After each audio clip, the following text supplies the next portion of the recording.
સત્ય લોક થી આયો છે જીવ. ક્યાંથી આયો? સત્ય લોક થી આયો છે જીવ. અને કયો સમણો છે? એ તમારી નાભીમાં હમઈન જો આયો એ મોરલો મૃત્યુલોક માંથી આયો છે. આ તો મૃત્યુલોક માં આયો, સત્યલોક થી આયો ને મૃત્યુલોક માં આયો છે. સત્યલોક હતું છે અને એમ નેમ રહેવાનું આપણે નહીં હોય તોય, આપણે હતા તોય, અને આપણે જ્યારે હોયથી જશું તોય એ સત્યલોક એમ નેમ છે. સત્ય તું છે, કેવું સ્વરૂપ છે તારું, અને એમાં ડૂબકી લગાવવાની વાત છે. દિલે દરિયામાં તમે મારજો ડૂબકી. એ દિલનો દરિયો છે ને એ સત્યનો ભરેલો છે સાહેબ. એમાં ખારાય છે ને મીઠાય છે, પણ એમાં જેને જેને મંથન કર્યું ને, હાલ જે કુંભની અંદર બધું શાસ્ત્રો એવું બોલે છે આપણું કે જે કુંભની અંદર તમામ સ્નાન કરવા જાય એમાં ત્રિવેણી સંગમ થાય છે. ગંગા જમુના ને અલખનંદા સરસ્વતી એકન પૂર્ણ થઈ જાય છે એટલે અલખનંદા ભેટી થાય છે. અને ત્રણેયનો સંગમ જો થાય છે ને તાણ અમય ગંગા જમુના સરસ્વતી એ છે ત્રિવેણી વાળો. એ આરા ઉપર તમે સ્નાન કરી લ્યો તો જઈને કદાચ સ્નાન કરશો. જોજો જાજો જોણજો ના નથી, અમે જવાના છો. પણ જો સુધી અંતરની નાભીમાં ત્રિવેણી ના આરામાં આ જો હંસ ન ચૂકે અને એમાં સ્નાન ન કરે ને તો મહાપુરુષોએ કીધું છે વેદ વચનના આકાશમાંથી ઉતરી પડતા હતા ધોધમાર પાણી, જુઓ જટામાં ગંગાજી અટવાણી. જટા એટલે માયા, અને માયામાં અટવાઈ ગઈ છે જ્ઞાન ગંગા. જેમ ભગીરથે ઉતારવા માટે જેને ગંગાજીનું તપ કર્યું સાહેબ, પોતાના પિતૃઓને મોક્ષ આપવા માટે જેને હજારો વર્ષ તપ કરી ગંગા માતાને પ્રસન્ન કર્યા. ગંગા માતા પ્રસન્ન થયા એટલે ગંગા માતાએ કીધું કે હું આવું ખરા પૃથ્વી લોકમાં, પણ આવતા આકાશમાંથી જે ધોધ પડે ને એ સીધો પાતાળમાં જતો રહે. તારી જીગર નથી આ ચાલવાની.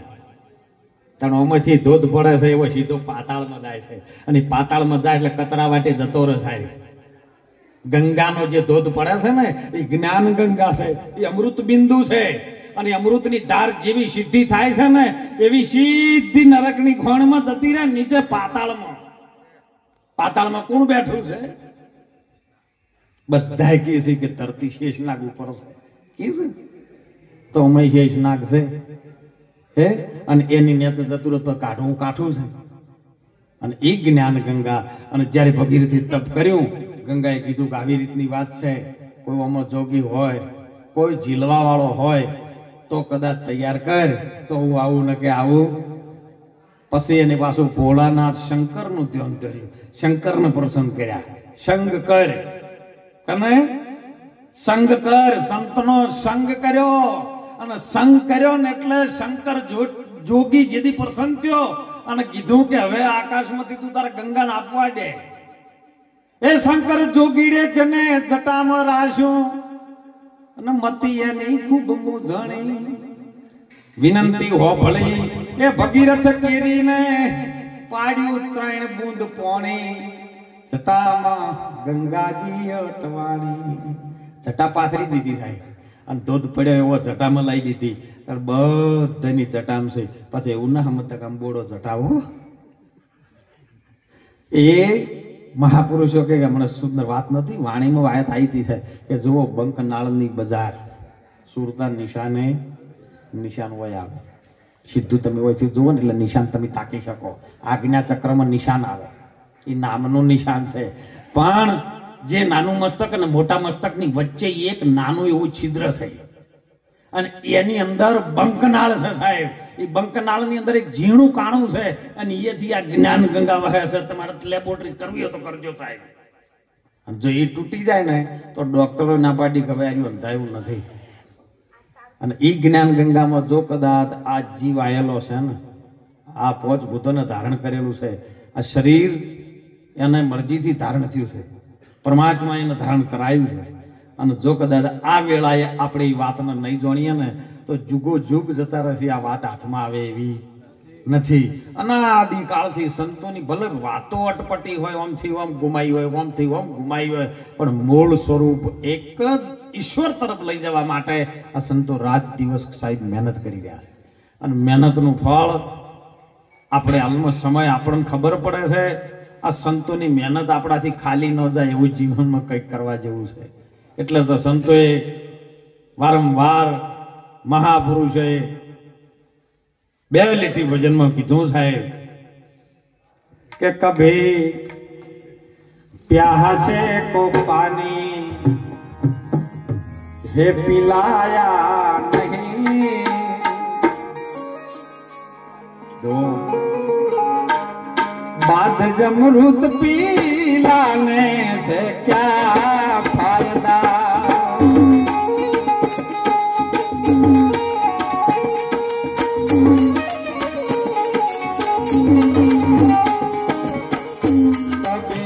प्यास को पानी पिलाया नहीं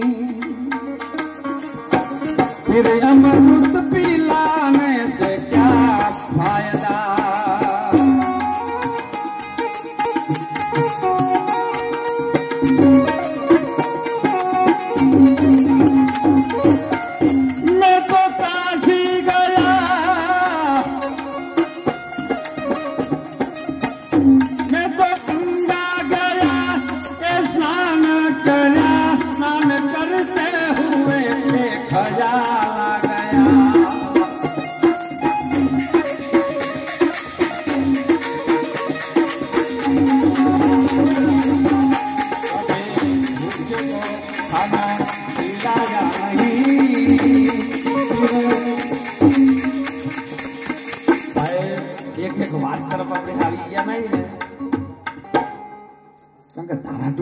मैं तो काशी गया काशी गया मथुरा गया गोकुल गया पण माँ बाप की सेवा न करी तो 68 तीरथ फरेला शू काम है कभी गिरते हुए को उठाया नहीं फिर बाद में બધું જીવનમાં જીવતા જે લાવો લેવો હોય તો મહાપુરુષો કે આ ઘર મળ્યું છે ને એ ઘરથી વિશેષ કોઈ બીજું ઘર નથી પણ આ ઘર ભાડાનું લીધું છે અને ભાડાના ઘરમાં રહેવા છતાં જો કદાચ શણગાર સારો કરવો એટલો કરજો પણ એ ઘર તમારા નામે થવાનું જતા જતા આ ઘર પડતા પડતા જો કદાચ ગુરુ મહારાજ નું સાચું ઘર ચડી જાય એ ઘર કેવલ સદગુરુ બતાવે બીજો કોઈ બતાવી શકે એવો સત્ય લોક થી આવ્યો છે જીવ અને માયામાં લપટાઈ ગયો છે સાહેબ અખંડ ધણી છે તારા નામ બીજો મારે તો ખંડે ભર્યો છે અરે દૂધ તો ભરેલા છે સાહેબ હે ખાટા પડી જાય પછી કોમ ના એમ શરવણજી એટલે ખાટું પડી જાય પેલા પેલા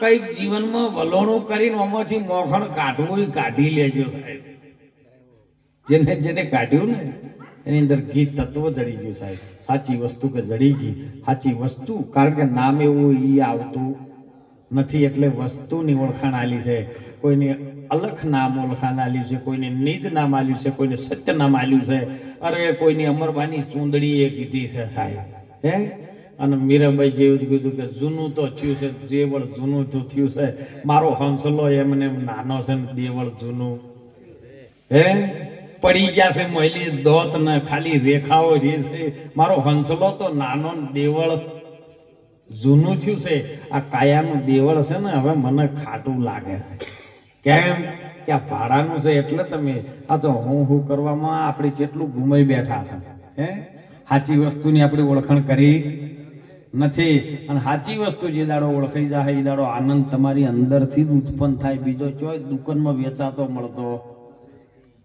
ચોય મળે જ નહીં અને જો મળી જતો હોય ને પૈસેથી તો રૂપિયા વાળા આપણે જોડે આવવાડી ખરો ના આવવાડી સાહેબ કદી ન આવવાડી એ ગરીબની ઝૂંપડી ઉધી ન આવે એટલે તો ભગવાન જે વખત વનવાસ થઈને નીકળ્યા ને એટલે પહેલી ઝૂંપડી શબરીની ગોતી હતી અને શબરી રામ નામનો ગુરુની આજ્ઞામાં રહી એમના ગુરુ માતંગ ઋષિએ એવું કીધું હતું કે બેટા હોય બેસ તારે ચોઈ જવાની જરૂર નથી રામ તારી ઝૂંપડી આવશે આવશે ને આવશે એ સાહેબ પોચ ભૂતોનું આ શરીર છે એ શબરી છે એની અંદર રામ આવશે જે દાડો ગુરુનો વચન સિદ્ધ થાય તારે ગુરુ મહારાજ વચન આપે ને આ શબ્દ છે સાલી એની અંદર જે શ્વાસમાંથી શબ્દો નીકળી રહ્યા છે એ બધા વચન રૂપી બોર છે અને બોર બધા સંતોનો એઠા છે. હાલ આપણે ખાઈ રહ્યા છે એ રોમે ગાતા હતા. આધ્યાત્મિક સિદ્ધાંતમાં મહાપુરુષોની વાત કઈક આવી છે કે જે સંતોના મુખથી ગુરુના મુખથી જે નીકળેલું બોર હતું ને એ રોમ જમે, બીજો કોઈ જમી શકે એવો, કારણ કે રોમ જ જમ્યા હતા અને હનુમાન જોડે જમ્યા. બાકી લક્ષ્મણ હતો ને અભિમન્યુ હતો, ના જમી શક્યો, ના જમી શક્યો. પણ જરૂર એ નહીં, એની જ પડી. કેમ કે એ જમવા પછી એ પેલી શબરી આપે ને એટલે મને સંશય થયો. એ તો દેવાય પંડિત ને નતો સંશય થયો, 750 ચેલા કર્યા હતા. સંશય રે પડે ને મને અળવું હુજ્યું. દેવાય તો ભૂલ્યો છે ભણ પણકારા વાગે એને એના રંગ મોલમાં. સાહેબ વેલડું તૈયાર કરીને હેડ્યો છે ને એટલે જો ધરો ઢાળ આવ્યો ને ધરો તૂટ્યો. હતો 11 નો દિવસ છે અને એ સમયે જોવો ને મજેવડી ની અંદર સાહેબ દેવતણખી બાપા ને એમની દીકરી લીરલબાઈ બંને રહેતા હતા ને એ એકણ મને ધરો કુંટી પર વંતાયો છે. ત્યાં કુંટી એટલે બધા કે બાપુ પગ ઉપર વજ્યો હતો અને બધા એ પાછા વળે ગયા. કુંટી પર ગણ મારો કુંટી રહે ખરી એમ કહો હે રે ઇસ્માલભાઈ. અરે તમારી અંદર કુંટી પડી છે ને એને તોડી નાખો. એ કુંટી પર વધો ને તો કુંટી નીકળી જાય છે. નહીં કદાચ ગૂંચ પડી છે ભાઈ. આ ઉત્તરાયણમાં નહીં પડી હોય કેટલા દોરાને એ ગૂંચ કાઢવી હોય તો શું કરવું પડે? કુંટી પર ગણ મારવો પડે. અને ઘૂંટી પડી છે ને એમાં ગણ માર્યો, હાથો શબ્દ એનો ઓળખાયો.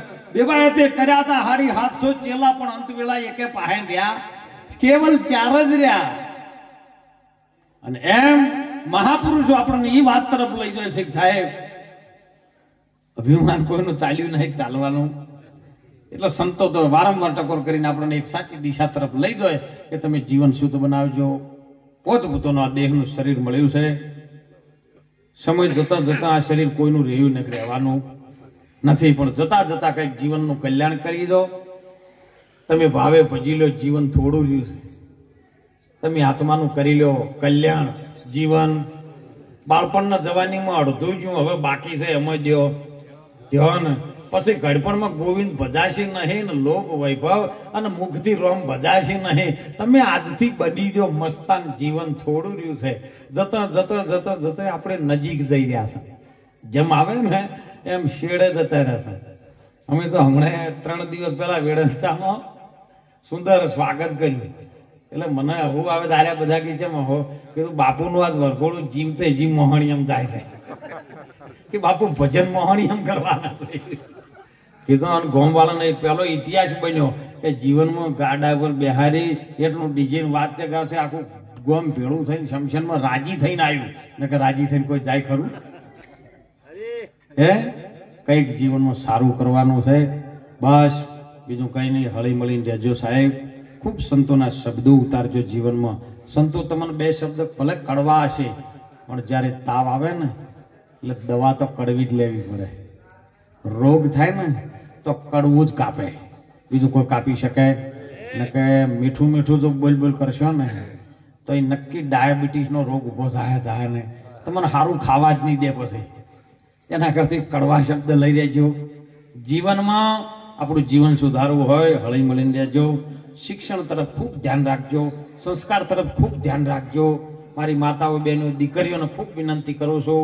ટેકનોલોજીના યુગની અંદર મોબાઈલ એવી વસ્તુ છે ને, તમારે સારો ઉપયોગ કરવો હોય તો કરી શકો ને ખોટો કરવો હોય તો કરી શકો છો.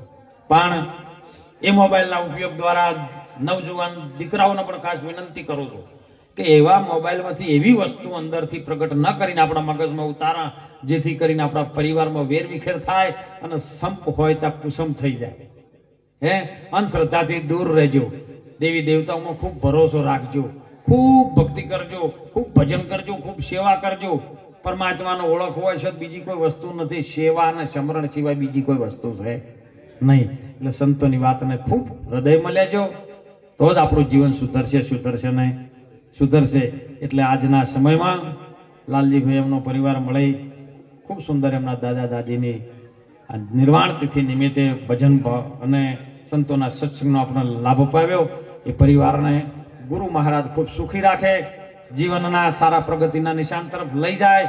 ખૂબ દેલણિયાપરામાં ખૂબ આનંદ વર્તાય એ જ વિનંતી સાથે સૌ સંતોના ચરણમાં વંદન. બોલો સદગુરુ ભગવાન કી જય, સદારામ બાપાનો જય.